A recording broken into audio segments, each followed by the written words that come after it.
Yes. So, in the last video, we were talking about the octave part of the poem. Now, the sestet part.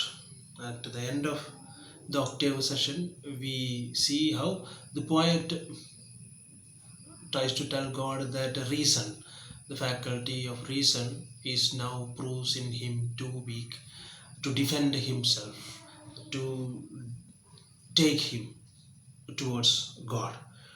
So it is to reason in him now proves to be too weak and too untrue, because might be that the poet is feeling through reason he now feels doubt about the very existence of God itself, as he finds himself drifting towards the carnal passions or material aspect of the world. Now, sestet part. But I'm betrothed to your enemy. Sorry, sorry. This is the beginning of the sestet line. Yet dearly I love you, and would be loud fain, but I'm betrothed unto your enemy. Here comes not reason, here it is love. And it is through love that the poem concludes. It is through love that he can once again go back to the divine, go back to God's grace. Yet dearly I love you, even though reason proves too untrue and too weak to defend him from the enemy, from other influences.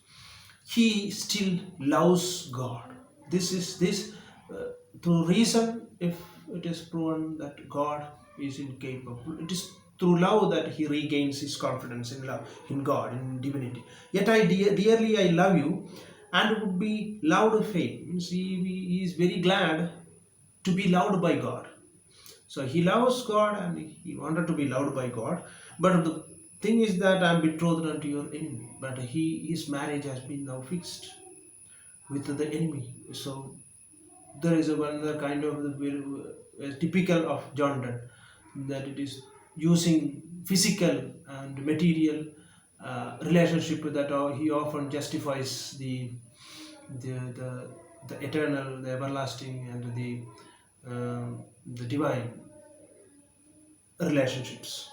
So I'm betrothed unto your enemy. I'm going to be married to your enemy. So I love you, and I want you to be. I want me to be loved by you. So what he says, divorce me, untie or break that knot again. So divorce me. One of those powerful words, divorce me, because in 16th and 17th century, divorce is a very crucial question of family relationship in uh, not only in England, in Europe altogether. Protestantism in England emerged as part of Henry VIII's desire to get uh, divorced from his wife so that he can marry. Pope or Christianity never, uh, especially Catholicism, never uh, allows divorce to happen. So here he says, divorce me. So he is for that. He says, divorce me, untie me, means he now wants to get rid of the influence of the material life and want to live with God, the thought of God. So he says, divorce me, untie. Means as a marriage is often considered to be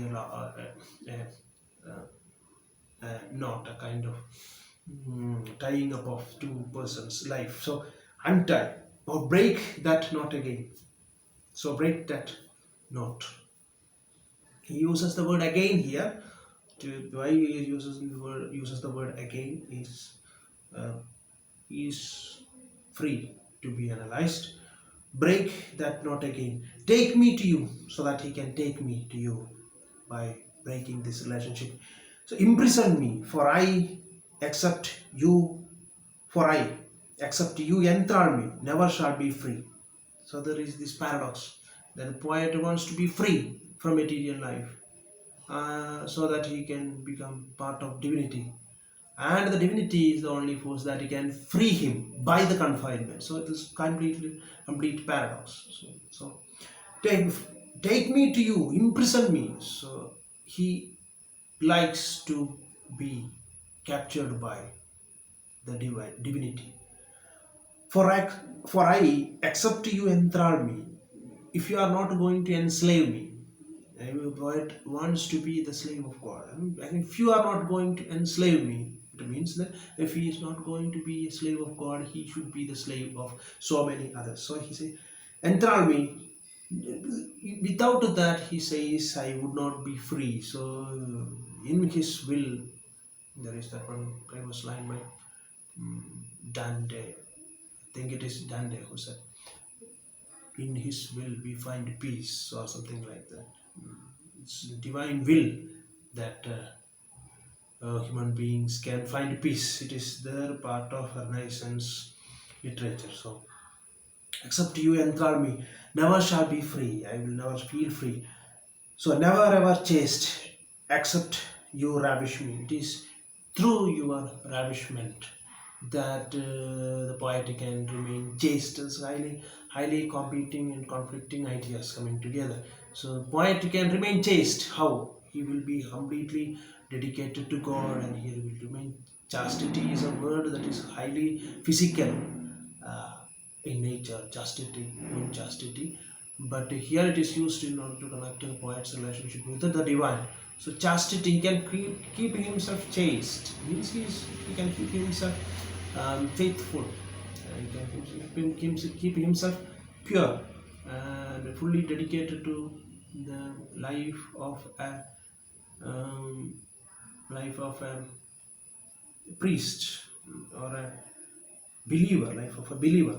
If God is not ready to ravish him, means to break his chastity, the God is not ready to do that, it means he will not be able to show that faithfulness to God. So that is how this poem ends. Poet's invitation to God to intervene in his life in presenting his vision of God's intervention. The poet makes use of so many images continuously. From first it was body, then body as a house, then it is a metal inside life, and then there's a town. Then he talks about reason. At the end, he finds strength and finds solution in love uh, and marriage. Love and marriage. So that is how the poem ends, through the physical. It's from physical aspect it begins, through so many other ideas it moves, and at the end using physical life and the spiritual life not as competing forces but only as complementary forces, competing at the same time, complementary forces, that he establishes his idea. So that is Better My Heart, 16 line sonnet. Thank you.